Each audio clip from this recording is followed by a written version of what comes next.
This is the new 2020 Peugeot 208.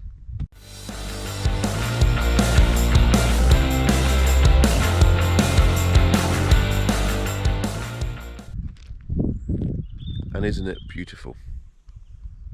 This one is the 1.2 130 brake GT line with the automatic gearbox, and it is just a gorgeous car. Gorgeous car from every angle. Excuse my shadow.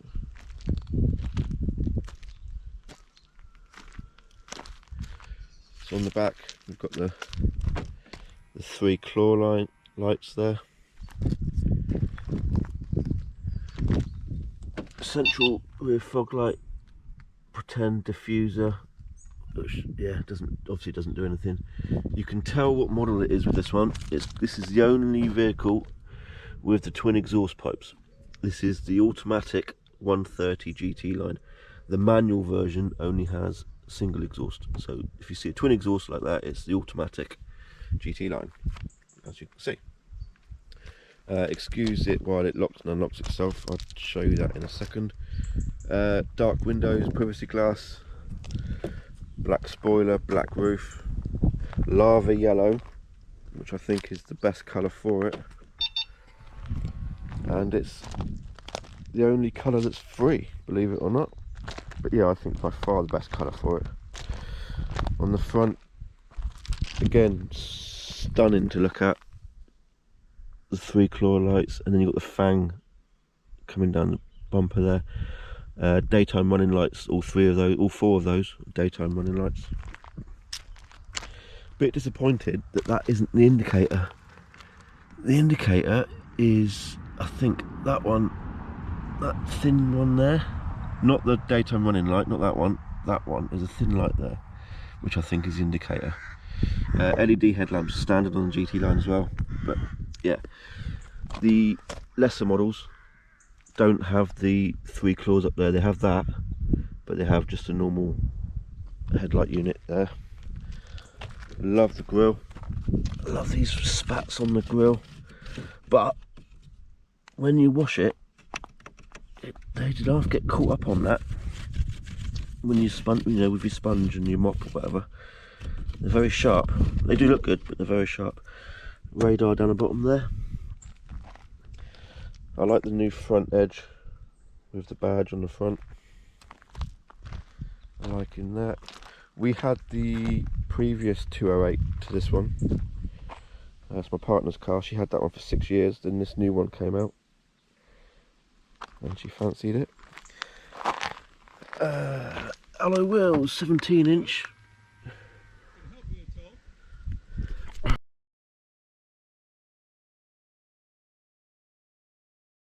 17-inch alloy wheels. I'm not quite sure on these plastic trim parts. I'm not quite sure on those. You can see, I'm guessing they're for like aerodynamics or something, but they look good. Diamond cut alloys. Now, as I said, you notice it locking and unlocking itself. Right, it's unlocked at the moment because the mirror's out, so you can see that. I've got the key in my hand. As I walk away, it locks and beeps, and then as you go forward towards it, it unlocks. Cool feature, bit gimmicky I suppose, but it's a cool feature. Very handy. Right, on the inside, again, excuse my shadow, right, the sun's right behind me there. I'm liking all the leather trimmed panels on the door. Decent door pockets. I've not washed it or cleaned it or anything. I like this panel here, very smart looking. And inside, you get a nice little welcome on there, the iCockpit. And again, on the lesser models you do get dials. You don't get any of this floating part. You just got standard dials inside there. To be honest, I think this car was made for this dashboard. I think if it's an option you can get, I do think it's worth having. We've got the optional 10-inch display on this one. We went for the upgrade on the display, and you've got all the piano keys down there, all gloss black on the top row, and you've got the piano style keys at the bottom there, and you've got a physical volume for your radio, which I like. Start stop button, automatics. We've got the paddle shifters. Let me get it on in.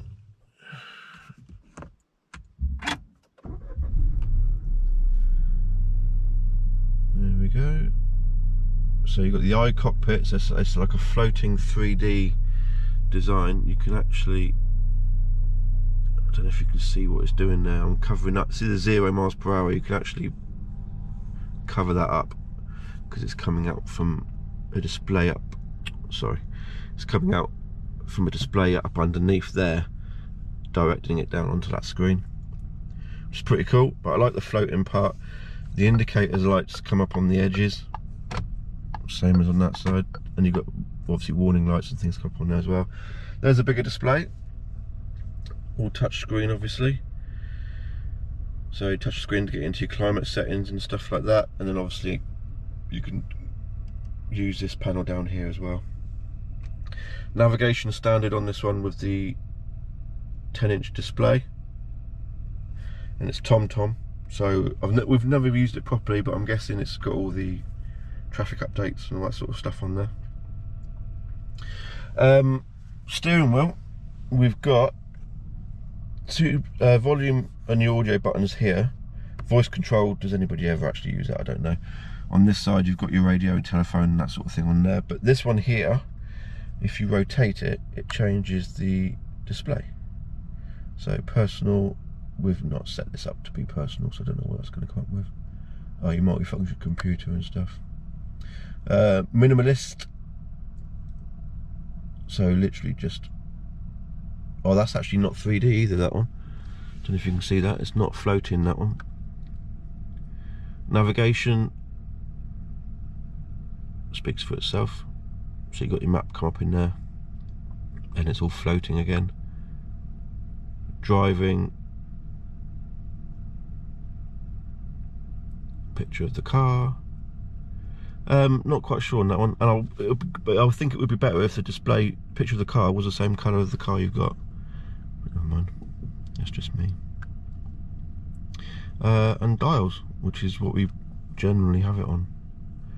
So on this one you've got the floating speedo on your left there, and your floating rev counter on the right there. Temperature gauge, fuel gauge, gear selector if I put it in drive. There you go, drive, reverse, park. Reversing camera, which is quite a useful thing to have. Right, in here, plenty of storage. I love the storage in this car, plenty of storage. Nice storage tray under there. In there we've got wireless charging, which works.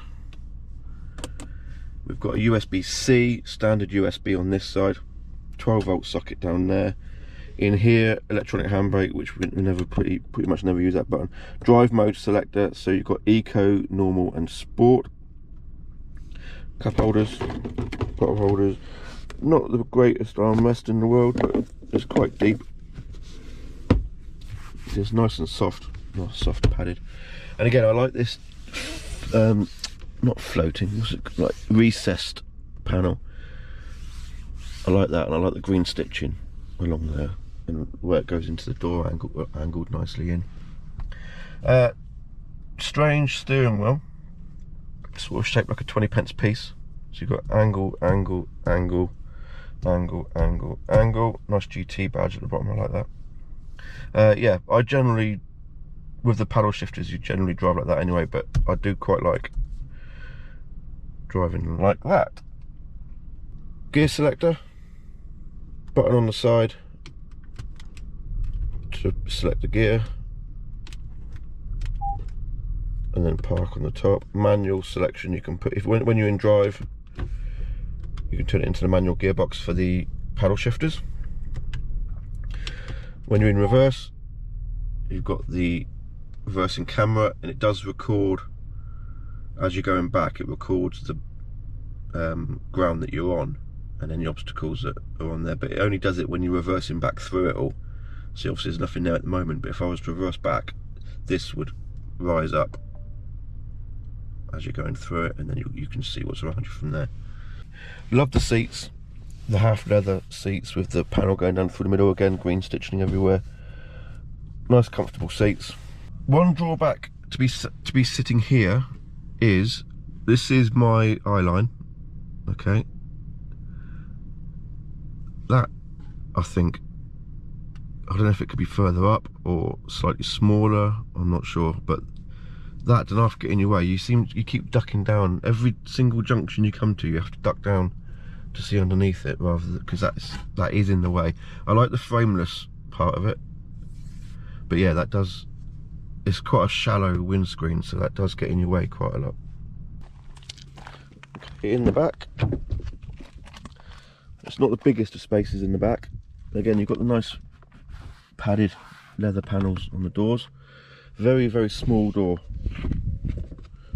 The entrance way is very, very tight. Sorry, again, I've not cleaned it out. Half leather again with that panel still, which I like. Lovely LED headlights, LED interior lights. You just touch it and they go on and off, which I like. Storage net on the back of the seats. A couple of USB ports down there. Yeah, it's alright. Bit cramped. It's not the biggest of vehicles in the back. I mean, that seat is all the way back to where I would have it, and I'd struggle to get in there. I'd be alright on the other side, but this side I'd struggle to get in. But yeah, very narrow entrance to the back. The little badge there. The rear end as well, I love it, with that black bar going across the back. Gorgeous. Little touchpad under there, and again, full boot. Decent size. I think it's slightly smaller than the previous 208. But it's big enough.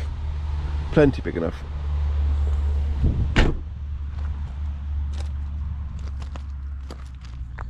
There you go.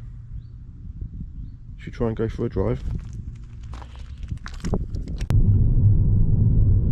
Okay, driving the 208 1.2 turbo, 130 PS with, as you've seen, the automatic gearbox.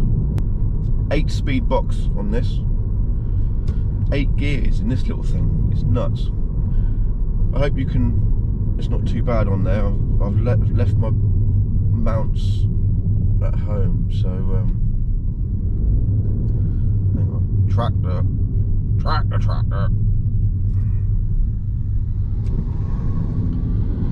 Yeah, I've left all my mounts at home, so you're on like a sticky pad on the dashboard there at the minute. Sorry. Because life. Oh, another tractor.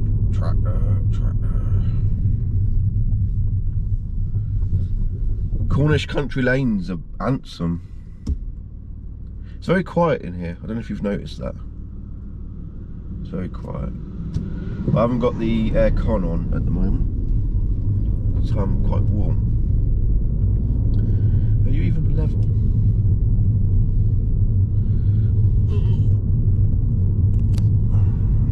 Is that any better? So, yeah.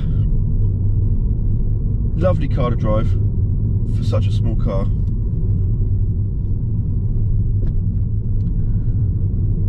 There you go. See, I've just done it there. I'm going around a country lane, around a left down bend, and I had to duck down to look under the mirror to see where the road goes. It's in the wrong place, Peugeot. Not that you'll be watching this to hear that, but there you go. Nice smooth gear changes. I will say, first thing in the morning when the gearbox is cold, it is a bit jerky. Put it in drive and you like a little bit of a jerky movement on it. But once it's all warmed up, it is a very nice gearbox. EAT8, I think they call it. Electronic automatic transmission, 8 for 8-speed. I guess. I'm guessing that. Nice computerized hollow indicator click. Can't see a thing. I'm going anyway. Pulls well. Lovely talky little engine this is.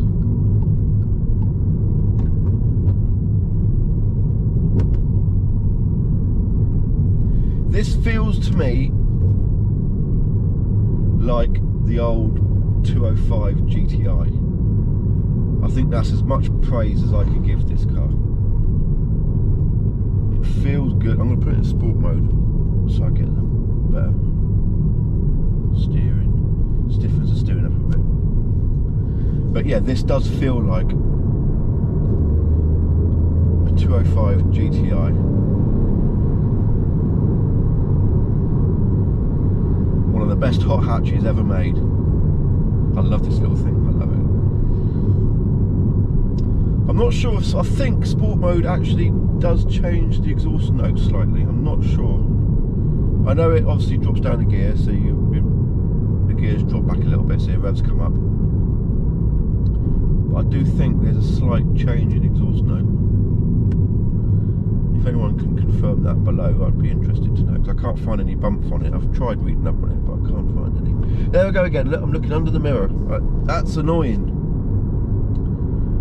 It's a normal B road, and I'm looking underneath the mirror to go around a bend. I'm not even I'm only 5'11". I'm not even 6 foot, so it's not me. Anyway, little gripe.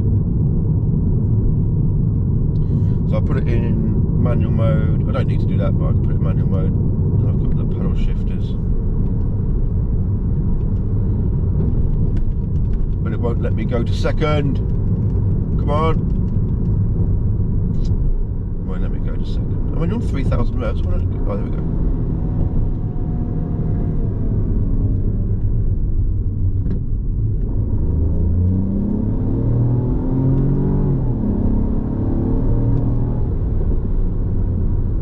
Does go well.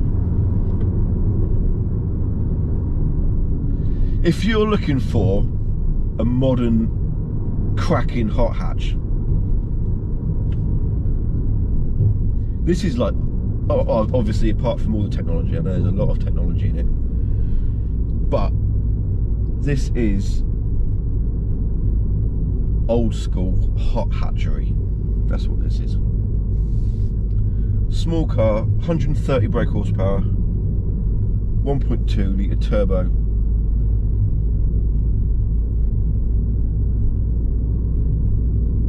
Great fun to drive.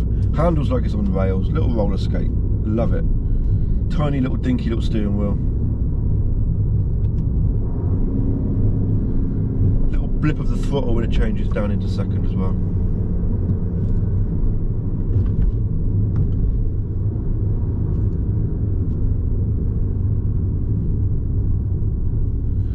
Right, I'm coming into a little town called Hale. Cornish town. Little seaside, no, little harbour town. Not a sea, I wouldn't call it a seaside town. I'll call it a harbour town.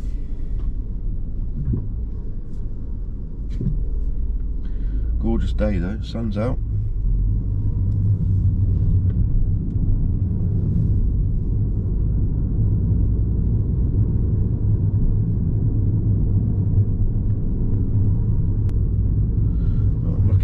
Sport mode. Driving like this through a small village town, sport mode is very, very. If you imagine being in first gear and coming on and off the throttle at 20 miles an hour, that's what sport mode's like a little bit. So bang it into normal. Stop start kicks in. Foot off the brake. Off we go. Look at that camper. I want one of them. But I want a boat as well. Sorry, there's boats behind you in the harbour.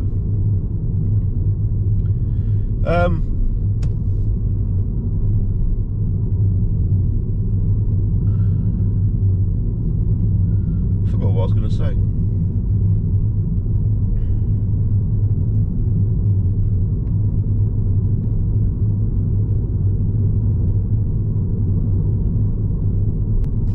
Okay, so things I don't like. I don't like the positioning of that mirror. I think I might have mentioned that once or twice already. Don't like that. I don't like the buttons on the steering wheel. The volume up and down are buttons, but the roller wheel is for the display. I think that should be the other way around, because I think you're going to use volume more than changing the display. So why isn't the volume on the little roller wheel and the display on the buttons? I think that would make more sense.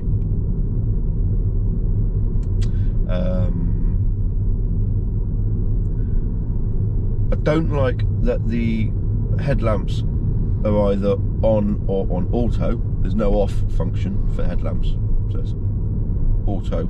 Auto is off, and then you've got on, but there's no way of turning that off. Not keen on that. Don't like might be a bit extreme. Not keen on that. I don't like the fact that you have to go into the screen to change the climate control. The only physical button I've got really is a volume button for the radio, but that's on here anyway.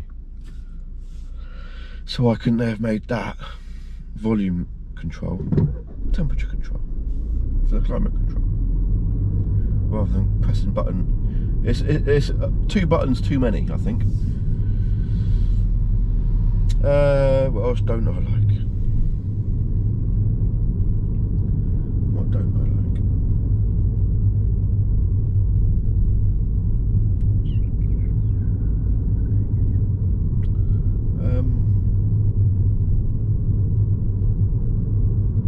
I think the fact I'm thinking this hard about it is a good thing. Come on, what else don't I like? There must be something else I don't like about it.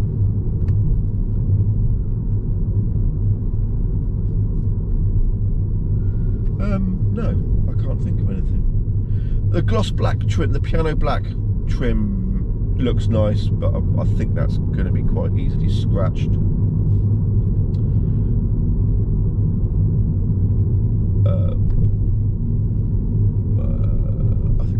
I think that's it. So what we've got, the mirror positioning, the lack of controls for the climate control, and the buttons on the steering wheel. I don't think that's too bad, to be honest, is it? What do I like? I love the way it looks, especially in this lava yellow. I think this has got to be the colour to get it in. Grey, I don't like the grey, don't like the white. The blue is bright, but I think the blue is a bit too bright. Black, I've not seen a black one yet. I imagine the black one would look quite sharp, but I've not seen the black one yet. The red I don't like, the metallic red, don't like that at all. Don't know why you would buy it in that colour. But the lava yellow, love it, with the black wheel arches. On the GT line you've got the black wheel arches, the black mirrors, black roof, black spoiler, tinted windows. Love that. Love the way it looks. Love the steering wheel. Love the feel of it. Like the seats, suspension's cracking, handles really, really well. Engine pulls well. Gearbox is quick and relatively smooth. But it is an electronic French automatic gearbox, so time will tell what that will hold out like. We've had this car about 6 months. It's done 3,400 miles, nearly.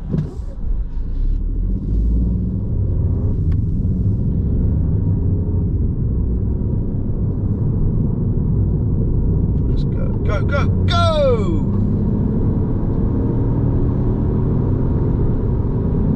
And there we go, speed limit.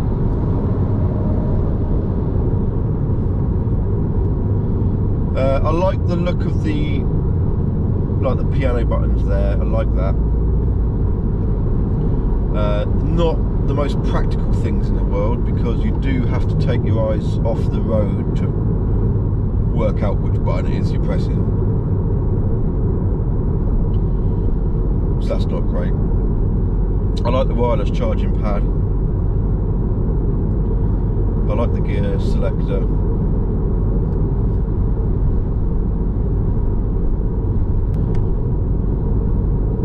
I like the Peugeot 3D iCockpit. That's a sharp looking thing, that is. Obviously it's not as in depth or sharp as the Audi dash, but it does look pretty nice. It does look nice. I'm glad we went for the, or my partner should I say, went for the 10-inch display. The 8-inch one, I think the actual unit is the same size, but you've got bigger like margins on the left and the right. What I'll do in a minute, I'll pull over and try and get you here so you can see the dashboard in use. Right, there we go. I'm not sure how much of this you can see because of reflections and stuff, but there is the Peugeot 3D iCockpit. You can see in the middle the speed I'm doing with the speed limit sign above, which is quite cool. I like that. Speed on the left as well, and revs on the right of that. If I drop down a gear a second, you'll see the revs climb, and then as I pull away, there you go, you can see all that business going on there. On the right hand side you've got what gear you're in. So D is just normal automatic. If I press the manual button, it goes into manual, obviously, with the gear indicator there. If I go into sport mode, there we go, it changes the dials a little bit, increases the revs slightly.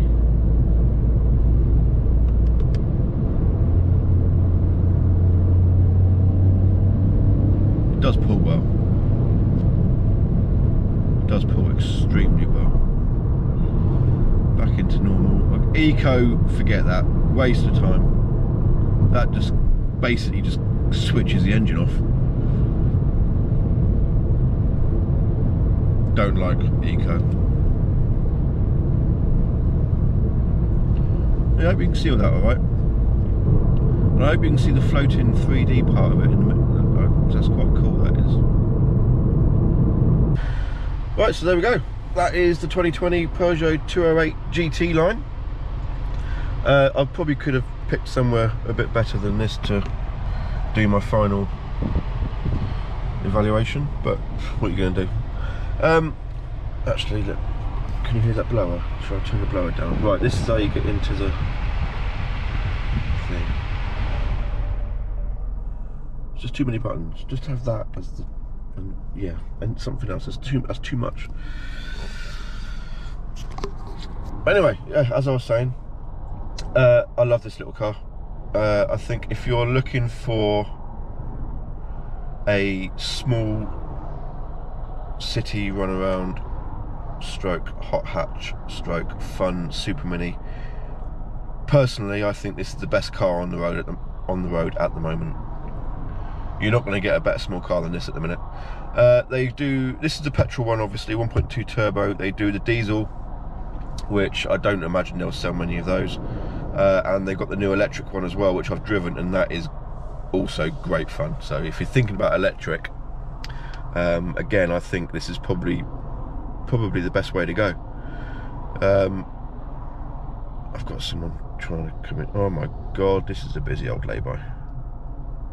What's going on here? It's full up, mate. Where you going? We're full. Cheers. Yeah. Small car, no-brainer, Peugeot 208. Thank you for watching. I hope you've enjoyed it. I hope I've managed to scramble this together so it makes sense. Any questions, put it in the comments below. Please like and subscribe. That's it. I'm going. Again, thank you for watching. If you have done this far, see you on the next one. Bye.